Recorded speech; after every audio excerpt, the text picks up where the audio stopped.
Why do some people accomplish so much more in their personal and professional lives than others? This question has occupied some of the very best minds throughout human history. More than 2,300 years ago, Aristotle wrote that the ultimate aim of human life is to be happy. He said that the great question that each of us must answer is, how shall we live in order to be happy? Your ability to ask and answer that question correctly for yourself, and then to follow where your answer leads you, will largely determine whether you achieve your own happiness and how soon. Begin with your own personal definition. How do you define success? If you could wave a magic wand and make your life perfect in every way, what would it look like? Describe your ideal life.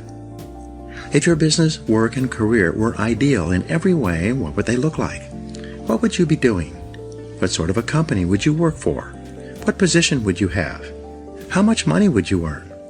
What kind of people would you work with, and especially, what would you need to do more or less of to create your perfect career? If your family life were perfect in every way, what would it look like? Where would you live, and how would you be living? What kind of a lifestyle would you have?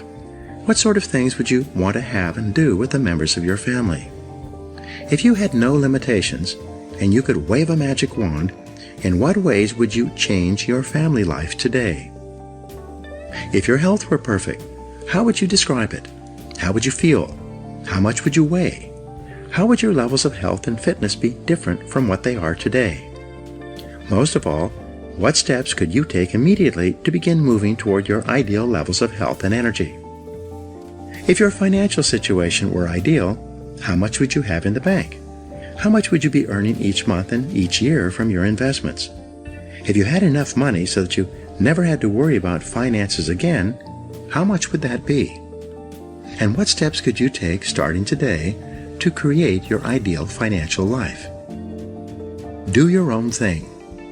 A popular definition of success is being able to live your life in your own way, doing only those things that you want to do with the people who you choose in the situations you desire.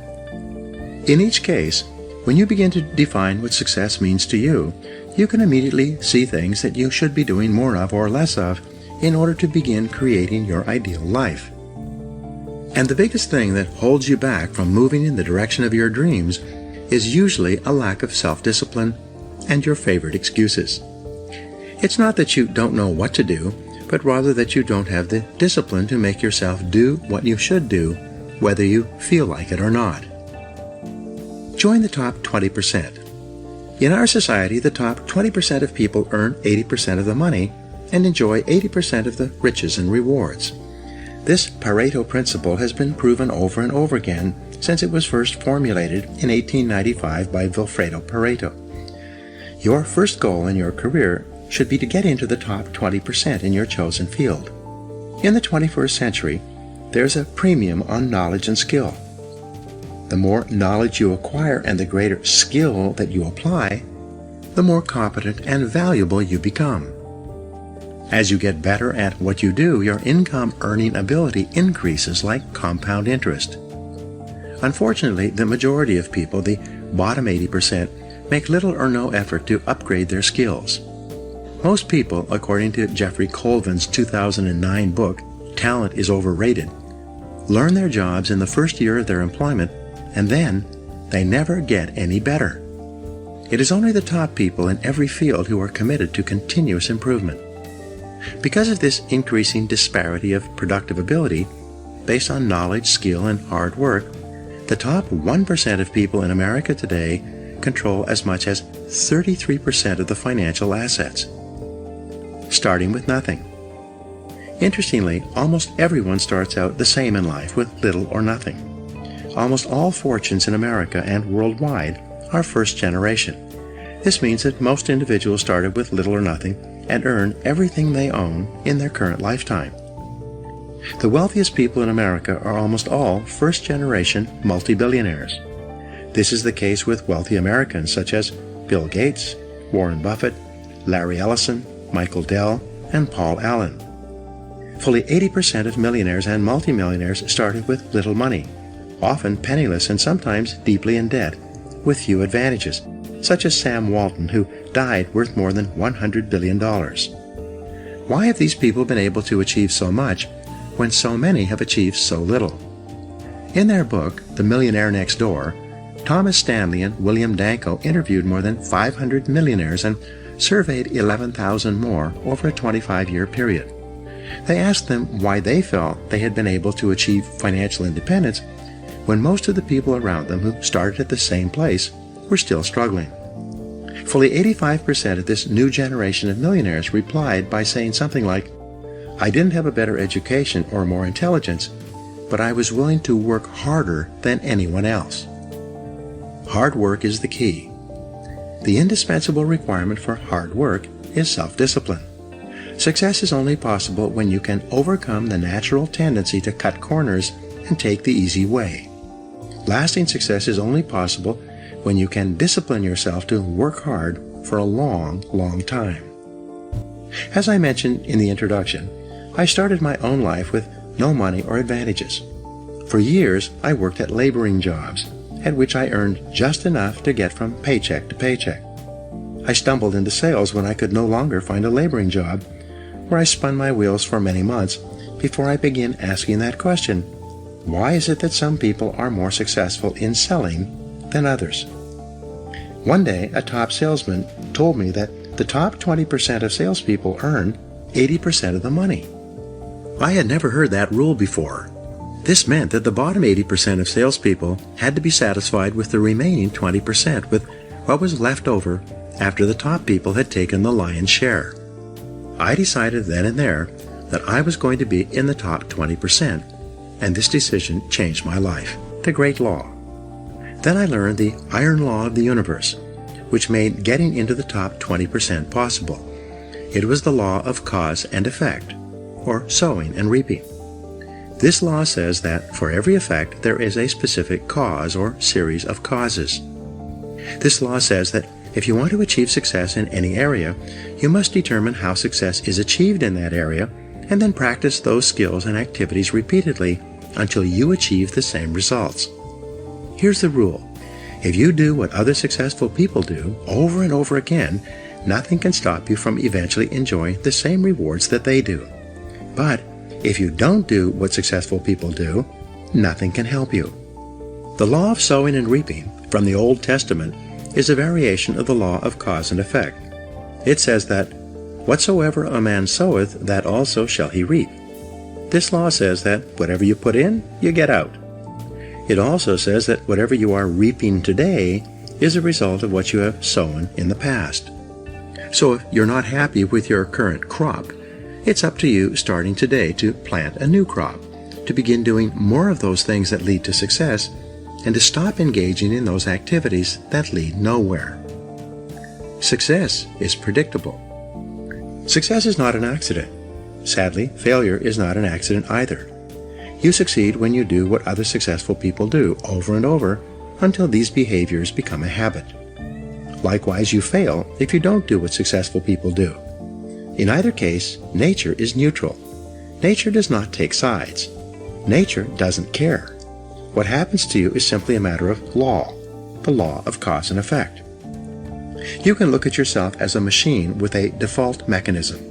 Your default mechanism is the almost irresistible attraction of the expediency factor and the path of least resistance that I described in the introduction. In the absence of self-discipline, your default mechanism goes off automatically. This is the main cause of underachievement and the failure to realize your true potential. When you are not working deliberately, consciously, and continuously to do, be, and have those things that constitute success for you, your default mechanism is at work. You end up doing those fun, easy, and low-value things in the short term that lead to frustration, financial worries, and failure in the long term. The great oil man, H.L. Hunt, who was at one time the richest self-made billionaire in the world, was once asked by a television journalist for his secrets of success. He replied there are only 3 requirements for success. First, decide exactly what it is you want in life. Second, determine the price that you're going to have to pay to get the things you want. And third, and this is most important, resolve to pay that price. One of the most important requirements for success, once you have decided what it is that you want, is the quality of willingness. Successful people are willing to pay the price, whatever it is and for as long as it takes, until they achieve the results they desire. Everyone wants to be successful. Everyone wants to be healthy, happy, thin, and rich. But most people are not willing to pay the price. Occasionally, they may be willing to pay part of the price, but they're not willing to pay the whole price. They always hold back. They always have some excuse or rationalization for not disciplining themselves to do everything that they need to do to achieve their goals. Pay the price. How can you tell when you have paid the full price of success? It's simple. Look around you. There it is. You can always tell how much of the price of success you have paid by looking at your current lifestyle and your bank account. By the law of correspondence, your outer world will, like a mirror, always reflect the person you are and the price that you have paid on the inside. There's an interesting point about the price of success. It must always be paid in full and in advance. Success, however you define it, is not like a restaurant where you pay after you've enjoyed your meal. Instead, it's like a cafeteria where you can choose whatever you want, but you must pay for it before you eat it. Motivational speaker Zig Ziglar says, "The elevator to success is out of order, but the stairs are always open." Learn from the experts. Kopp Koppmeyer, who I mentioned in the introduction, also told me that the second most important success principle after self-discipline is that you must learn from the experts. He said you will never live long enough to learn it all for yourself. If you want to be successful, your first job is to learn what you need to learn in order to achieve the success you desire. Learn from the experts. Read their books. Listen to their audio programs. Attend their seminars. Write to them or approach them directly and ask for advice. Sometimes one idea is all you need to change the direction of your life. Let me give you an example of what I mean. Some years ago, I was referred by a friend to an excellent dentist. I learned later that he had a superb reputation. He was called the dentist's dentist. He was the dentist that the other dentists went to when they needed excellent dental work. He told me that he attended every major dental conference that he could. When he was there, he attended every session, listening to dentists from all over the country and all over the world discuss the latest breakthroughs in dental technology. One week, at great sacrifice in time and money, he attended an international dental conference in Hong Kong. At that conference, he sat in on a session given by a Japanese dentist who had discovered a new technology in cosmetic surgery that improved the appearance of teeth and enabled people to look handsome or beautiful indefinitely.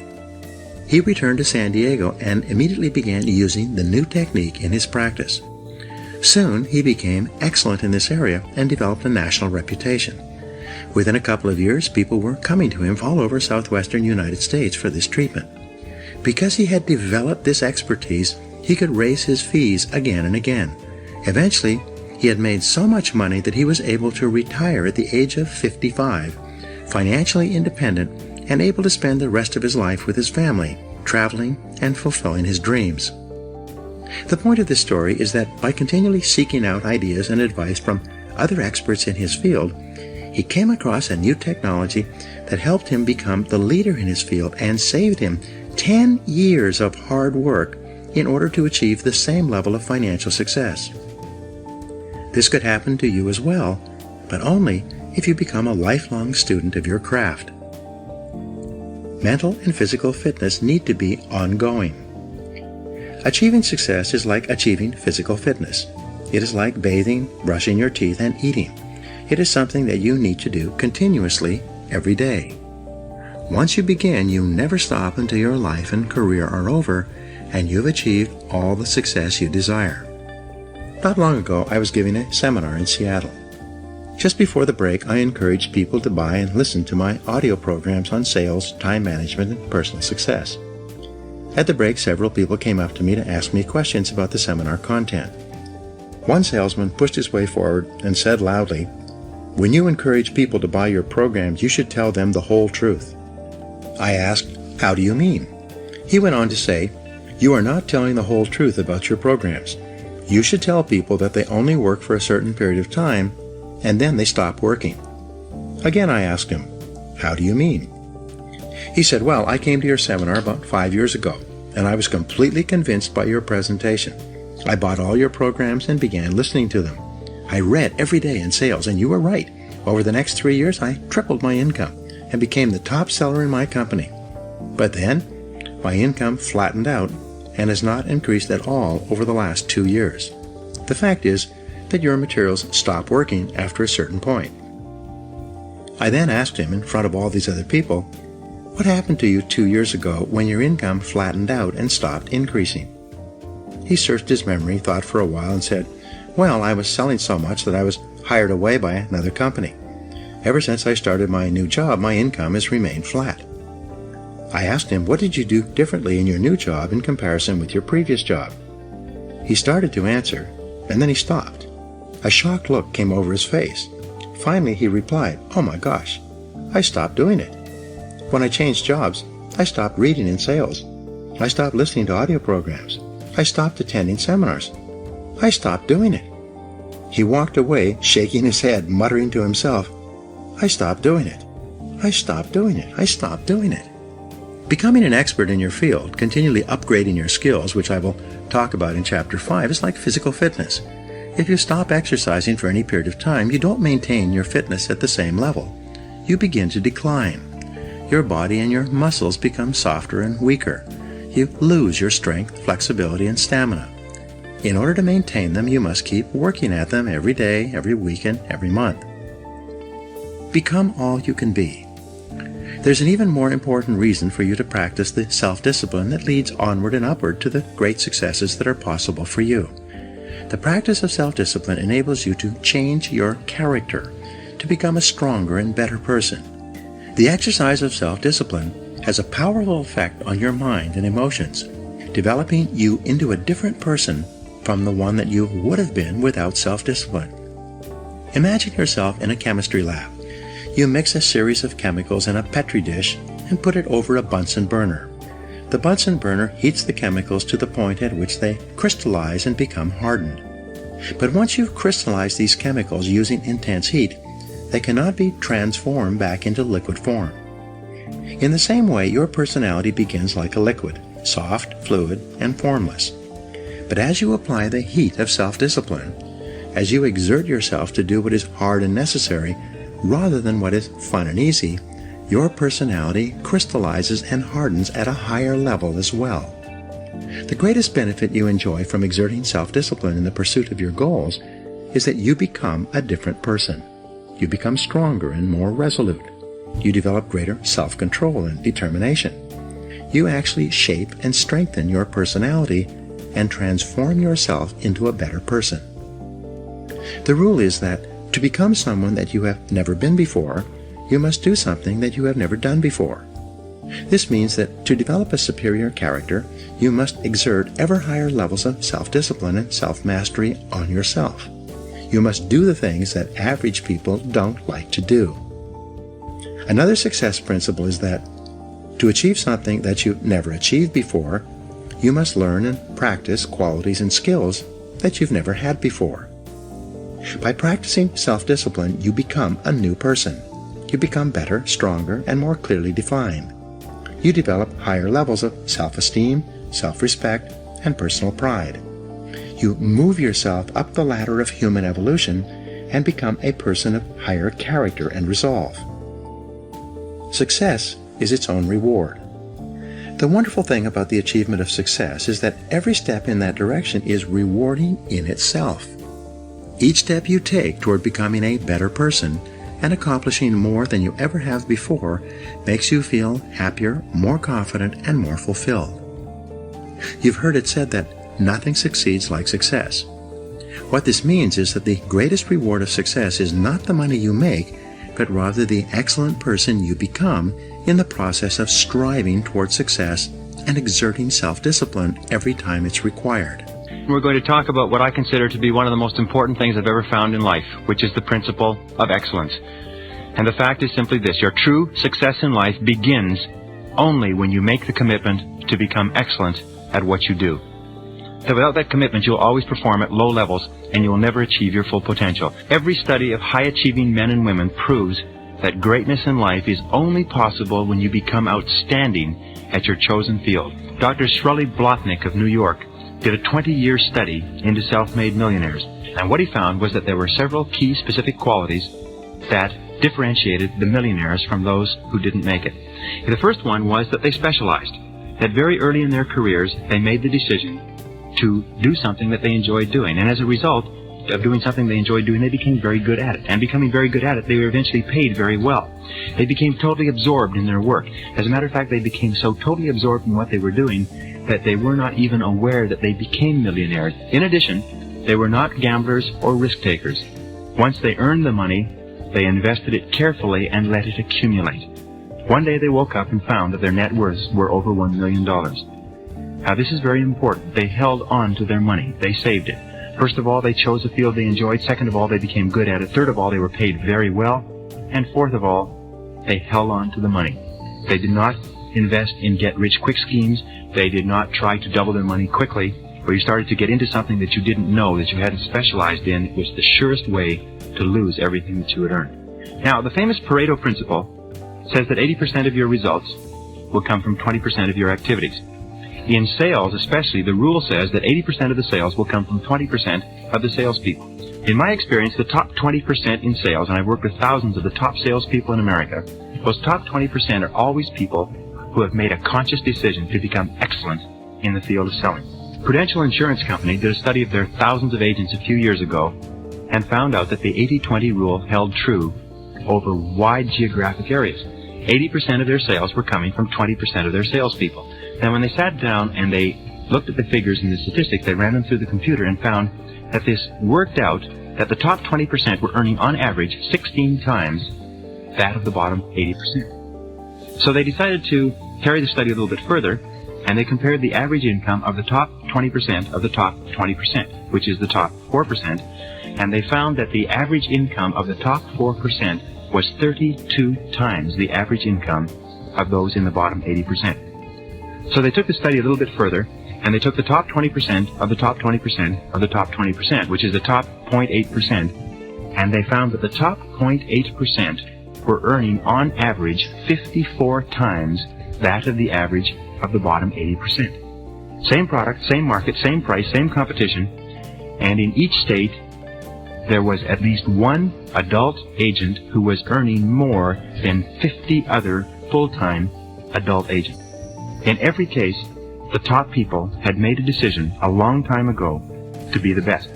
Were the people in the top 20% 16 times better than the people in the bottom 80%? Were they 16 times faster, 16 times more experienced?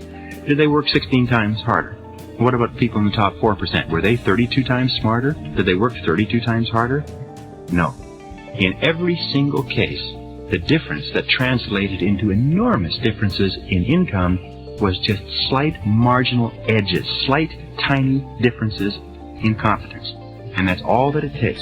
The top 20% in every field are just a little tiny bit better in certain areas than the bottom 80%. Now remember this, the top 20% in every field prosper in good times and bad. Excellence is the key to lifelong economic security. If you make the decision to become excellent at what you do, you have lifelong economic security, that you don't have to worry about money. From then, you'll only then have to worry about how much you earn and, of course, how much taxes you pay. Remember, instead of trying to be hundreds of % better in one area, concentrate on just being 1 or 2% better in hundreds of areas. This is the key to excellence. This is the key to high achievement. Now, the same principles of excellence hold true for companies as for individuals.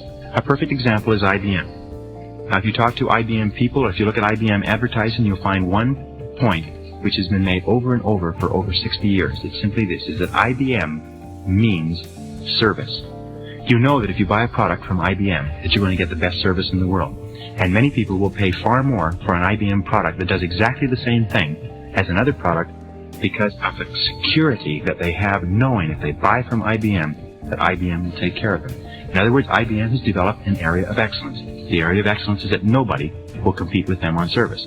And that is the key perception in the minds of the millions of people who buy their products and sometimes pay more for their products throughout the world every year. Every single company has to have a competitive advantage that enables them to stand out from their competition. The market will always pay extra for quality. The chief enemies of excellence are satisfaction and complacency.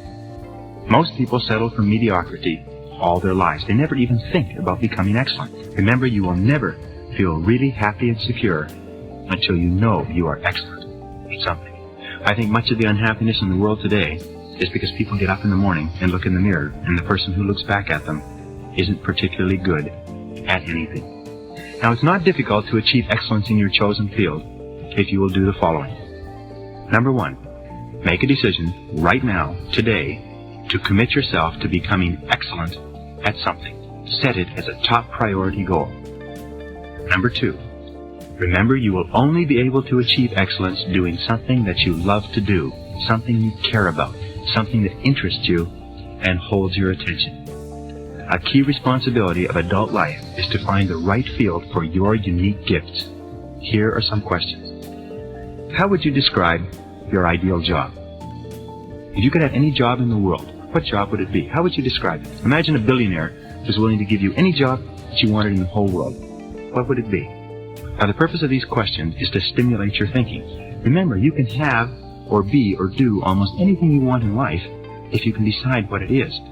And one of the things that you have to decide is what is going to be your area of excellence. You see, if you can find what you love to do, you'll almost invariably find that you will love to do something that you're good at. And if you can find what you love to do and what you're good at and what you care about and what interests you, you'll get one of the greatest bursts of joy and satisfaction in the world. Your work will become your play.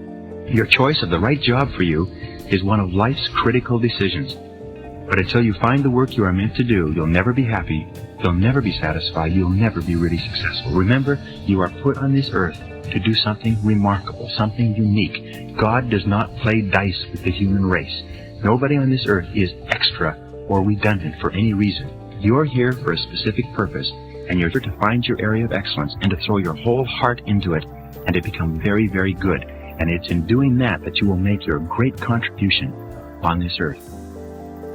Number 3, once you've chosen your field, spend 1 hour per day in study to become better. This is so simple that it's devastating, but it's all you need to do. 1 hour per day in any field will put you in the top 5% in 2 to 3 years. I've made this claim in other places. I've told salespeople that if they will spend 1 hour every morning reading and studying in sales, and if they will listen to tapes on sales in their car when they're driving around, that they will double their income in 90 days. And I've had people come back to me and say that very simple system of reading 30 to 60 minutes each morning, listening to tapes in their car, has enabled them not to double, but to triple their income, and not in 90 days, but in 30 days. Because most people don't read. Most people don't learn. When you begin to read and learn and become excellent in your field, you begin to move out of the pack very, very rapidly. Remember, every excellent performance reinforces your self-esteem. It improves your self-image, it builds your self-confidence, and improves your performance in every other area. Every single time you do something in an excellent way, it makes you feel great about yourself. But if you only do things in an average way, you don't get anything. You don't get any feeling of satisfaction. You don't get any burst of enthusiasm. You don't get any extra self-esteem. So always go the extra distance. Always do that little bit more that makes the job perfect. And it's completing that job perfectly that gives you that wonderful feeling of competence and mastery. When you begin moving toward excellence, you will find that there's very little real competition. Remember, the people in the top 20% aren't competing with the people in the bottom 80%. They're only competing with the people in the top 20%, and they're competing for degrees of excellence. Remember the 3 keys to excellence. Number 1 is know what you're doing. Take the time, learn, study, research, ask questions. Learn everything there is to know about your chosen field. Number 2 is believe in what you're doing. You can never become excellent doing something unless you really believe that you're making a difference, unless you really believe that your product or your service or your efforts are really important in the world. And number 3, love what you're doing. And this is the key. Listen to your intuition. Listen to your gut feeling. What is it that you really love to do? And don't make any excuses. I spoke to an executive from a major manufacturing company who was telling me about a salesman that they had brought on staff 6 months ago. The salesman had no experience in the industry, but within 6 months he was the top salesman in the country. And they asked him why it was that he was able to start with no experience or background in the industry and become the top in just 6 months. And he said, well, I don't know really, he said, but there's one thing that I do every day that I think has helped me. And he said, every day when I get in the car for the first 10 or 15 minutes, as I'm driving to my first appointment, I say over and over again, I'm the best, I'm the best, I'm the best, I'm the best. And I found that if you say over and over again, I'm the best, I'm the best, I'm the best, I'm the best, repeat it over and over again, it drives it down into the subconscious mind and it causes you to perform better than sometimes you can imagine. So make the decision, visualize, affirm, repeat over and over again. Visualize, see yourself as the very best in your field, and think about how you would look, what you would be, what qualities and attributes you would have, who you'd be working with, how you would dress, how you would walk, and so on. If you'll do that, there's nothing that can stop you from going to the top in your field. Do something every day to improve. Study your performance. Review and reflect on what you're doing and what you would do differently. And number 2, ask yourself, what would I do differently? How could I improve it next time? You see, if you review what you did right, and if you think about what you would do differently, as you review and reiterate these points, you drive them into the subconscious. They go into your programming so that the next time you're in the identical situation, your subconscious mind, looking out through your eyes, will say, I've been here before, and here's the right things to do. The big mistake, and the biggest mistake that you can possibly make, is to review what you did wrong. Because if you review what you did wrong, inevitably you will program that into the subconscious mind, and in the next similar situation, you will repeat the wrong performance. So always think about what you did right. Always think about how you would improve. And here's the key to peak performance. And this comes from the research into peak performance. Prior to every important experience or situation, take a few minutes to recall your previous excellent performance. Seek out advice from other people who are good at their work. Ask the top people in your field. Ask them for recommendations on books, tapes, and courses. So seek out winners in your field, and you'll be astonished. Winners will always help other people win. Winners will always give you advice and tell you what books to read and what tapes to listen to. So seek out the very best people in your field and say, I want to be good like you. What can I do? What can I change? How can I improve? What can I read? And they'll give you the advice. And then finally, never even consider the possibility of not achieving your goal of excellence. If anyone else has done it, so can you. And I'm not saying that to achieve excellence is easy. It's very difficult. It requires tremendous self-discipline. It requires tremendous work on yourself. It requires hours and hours of arduous effort late at night instead of watching television or having fun. It requires a tremendous commitment. But every single step that you make on the road to excellence, and every single excellent performance that follows, will build your self-esteem, make you feel terrific about yourself. It'll increase your income, it'll enhance your self-image, and improve the overall quality of every area of your life. Commit yourself to excellence and get on that road to excellence and never stop until you achieve it. And one final point on excellence, remember that excellence is a journey. It is not a destination. That you never arrive at excellence. That the better you get, the more you realize how much more you can still improve. So you'll never arrive on it. Get onto that road and stay on that journey to excellence and stay on it for the rest of your career. You are put in this world to do something wonderful with your life. There has never been and will never be anyone just like you. You are unique in all of human history. Your special combination of talents, abilities, emotions, ideas, attitudes, and philosophy makes you separate and distinct from all other beings who will ever live. You have extraordinary potentials of talent and ability that you habitually fail to use. One of the most important questions you ever ask and answer is this: what kind of a difference do I want to make with my life? What do you want to be famous for? How do you want people to think about you and talk about you when you're gone? What kind of a mark do you want to leave on the world? What do you want to do that will benefit and improve the lives of other people while you are here on this earth and afterwards? In his writings, Peter Drucker tells about a high school teacher who advised his students to begin thinking of the legacy that they wanted to leave when they passed on. Even though they were only in their late teens, it turned out that a few of them had taken that message to heart and had already begun thinking of leaving a legacy when they started their careers. Each of those students, he found, had reached far higher levels of success in their careers than had the other students who had not given the idea of leaving a legacy very much thought. And self-respect. They were more serious and self-confident. The thought of leaving a legacy had influenced their thinking and affected their decision-making for several years. What kind of a legacy do you want to leave? Stephen Covey, in his best-selling book, The 7 Habits of Highly Effective People, says that the 4 great goals of life are to live, to love, to learn, and to leave a legacy. It seems that most of the great men and women of history have given a good deal of thought to the contribution they wanted to make to their society while they were alive and after they were dead.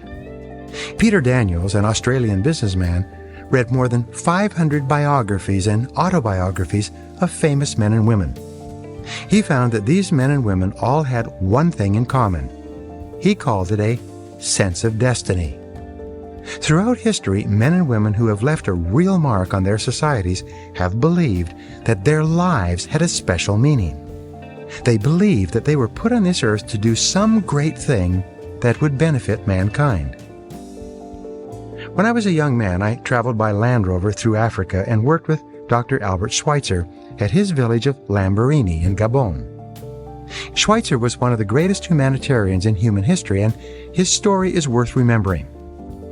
When he was 30 years old in the late 1800s, he was the top Bach organist in Europe. He was the equivalent of a musical superstar today. He played in the great concert halls in the great capital cities of Europe. He was highly respected and extremely successful. And yet, at the age of 30, he began thinking about making a greater difference with his life. At that time, at the end of the 19th century, Africa was just opening up. There were many stories in the newspapers and magazines describing the sufferings and privations of the native peoples throughout the continent.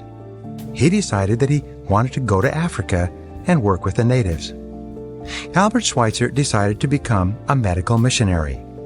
To that end, he went back to school and devoted 8 years of his life to earning a degree in tropical medicine. He played concerts on the side to raise money. At the age of 38, he loaded his medical supplies on a ship and sailed to Africa. He transferred his supplies to a small boat and traveled up the Uguay River to a thatched village called Lambaréné. There, he set up his tent and began his work. By the time he died, 53 years later, at the age of 91, his village hospital had grown to a population of 1,500 people with 40 medical doctors and specialists drawn from all over the world. Within 10 years of his death, there were more hospitals in the world named after him than after any other person in history. He left a legacy that will last 100 years and perhaps forever. In leaving a legacy and making a difference with your life in your community, begin with your values. These may be spiritual values, economic values, social values, personal values, human values, or any values at all that you consider to be important and relevant to the human condition. Many people contribute their time and money to their churches and to their spiritual activities. Others are committed to making a difference politically or economically. Many men and women are committed to improving educational opportunities for children or to teaching literacy to adults. Some people are committed to the environment and others to population control. The one factor that these people all have in common seems to be passion. People who make a significant difference in their worlds all seem to have a great passion for what they are doing and for what they espouse. They're often willing to suffer tremendous privation and make incredible sacrifices to promote their ideals. They believe deeply in the rightness and goodness of what they stand for, and they're willing to go great distances to promote their causes. Herodotus, the Roman philosopher, once wrote, "All of life is action and passion. Not to be involved with the actions and passions of your time is to run the risk of having not really lived at all." Viktor Frankl, the founder of logotherapy and the author of the book Man's Search for Meaning, survived the Nazi death camps of World War II. During this time, he had a profound revelation. He found that the strongest driving force in the human psyche is the need for meaning and purpose. It was an intense desire to be committed to something bigger than the individual himself or herself. Viktor Frankl concluded that each person needs to be able to commit himself or herself to a cause that is greater than he or she is. Each of us needs to be dedicated to something that helps and benefits the lives of other people in some way. Each of us needs to be able to rise above ourselves, to get out of ourselves, and to put our hearts into doing something that makes a difference in the world and in the lives of others. So what is your vision of a perfect world? If the world were ideal in an area of great concern to you, what would it look like? Imagine that you could wave a magic wand and bring about the perfect situation, whatever it would be. What would it look like? When I work with nonprofit organizations around the country, we always start off with a vision statement. In this vision statement, we ask, what is our mission? We ask, if we were completely successful in achieving our mission, how would we know? What would it look like? What would happen? What goals would we have to achieve for us to be able to disband this organization and go home, content that we had been successful? Look around you in your society. There are many nonprofit organizations aimed at achieving a variety of social goals that need your help. Don't make the mistake of the average person who puts off getting involved until he or she has lots of money. Instead, invest your personal time and energy until you are in a position to invest your money in the organizations you believe in. Give of your time and emotion in a cause that you consider important today. Make this practice of contributing a regular part of your life. What are your goals for the type and level of contribution that you want to make to your society? If you had an unlimited amount of money, what would you want to do or achieve with that money in terms of improving your society or your community? And how would you measure your success? John D. Rockefeller, who became the richest man in the world at his time, started as a clerk at $3.75 per week. Even at that small salary, he gave as much as 50% of his salary to his church every week to contribute to the betterment of others. The years passed. When he was 52 years old, he was extraordinarily wealthy, probably the richest man in the world. He was also extremely sick, and his doctors told him that he would die within a year. In his sickbed, he thought back on his early years and the pleasure he had received from contributing to his church. He resolved that he would spend his last year giving his money away. He sold half of his stock in the Standard Oil Company and turned it into cash. He then began financing worthy causes around the country. Something incredible happened. The more money he gave away, the better he felt. His health improved. His illnesses and diseases went away. He recovered completely. He went on to live to the age of 91 in excellent health. By the time he passed away, he had given away millions and millions of dollars. Meanwhile, the value of the Standard Oil stock that he had kept had increased so much that he died worth more in financial terms than he had been worth when he was on his deathbed many years before. Now identify the specific habits that you would have to have if you wanted to make a significant contribution to your society.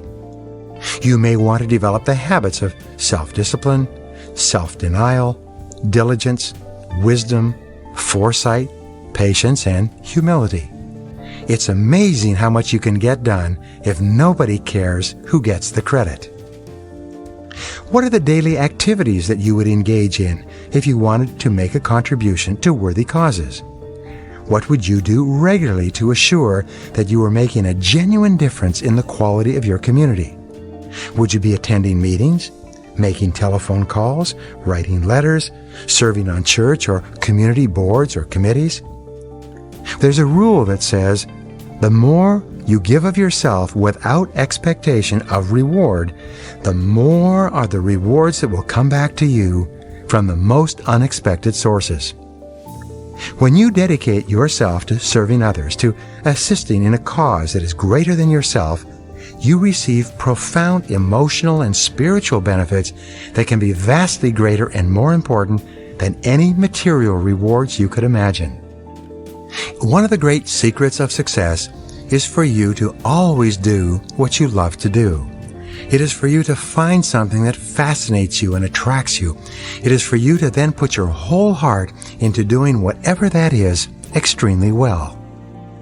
When you find a cause that you really care about, and you begin putting your whole heart into that cause, into making a difference in your society and your community, you feel terrific about yourself. You feel happy and fulfilled inside. You feel important and valuable to yourself and to your world. You unlock more and more of your potential and become more and more of what you are truly meant to be. You move into a position of true leadership. Decide today to make a specific action commitment to do something that makes a difference. It may be something as simple as making a financial contribution to an organization or cause that you believe in. It may be phoning an individual or organization and volunteering your services. It may be setting a goal to do something that can have a profound impact on people in the years ahead. But whatever it is, do it now. If you liked this video, please subscribe to the channel, give it a thumbs up, and share the video with your family and friends so that they too will be able to benefit from this information. Thank you for watching, and we look forward to seeing you soon with another video.